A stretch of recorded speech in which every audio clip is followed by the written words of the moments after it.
আমি আপনাদের কাছে পরিশেষে চাইতে এসেছি। ফলতাতে উপনির্বাচন হয়েছিল, রিনির্বাচন, পুনর্নির্বাচন। আমি ফলতায় গেছিলাম, বলেছিলাম বিজেপি প্রার্থীকে জেতান, স্পেশাল প্যাকেজ পাবেন। ফলতা কি কি পেয়েছে জানেন?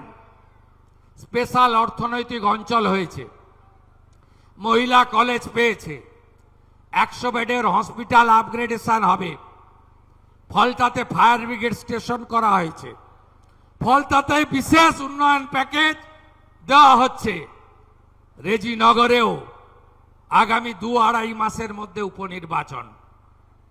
ভারতীয় জনতা পার্টির 207টা এমএলএ আছে, আমিও দুটোতে জিতেছিলাম। ভবানীপুরে দ্বিতীয়বার মমতা ব্যানার্জি আমার কাছে হেরেছে।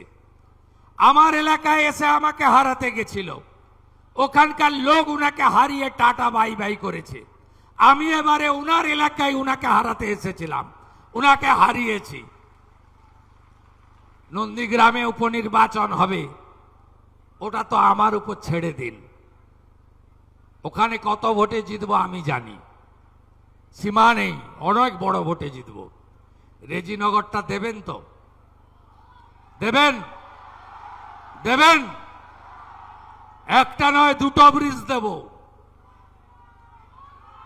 পরিযায়ী শ্রমিকদের বাড়ি ফেরাবো, যত আবাস লাগে দেব, যা চাইবেন দেব, দুহাত ভরে দেব। সরকার বিজেপি থাকবে, 207 এমএলএ, 8 করবেন, নন্দীগ্রাম জিতে 8 হবে, 9 করবেন না 8-এ রাখবেন, রেজিনগরের উপর নির্ভর করবে। কাকে পাঠাবেন? ঝগড়া করবে, ধমকাবে, কমিউনিটির কথা বলবে, হিন্দু মুসলমান করবে, মন্দির মসজিদ বলবে, না উন্নয়ন চাইবেন?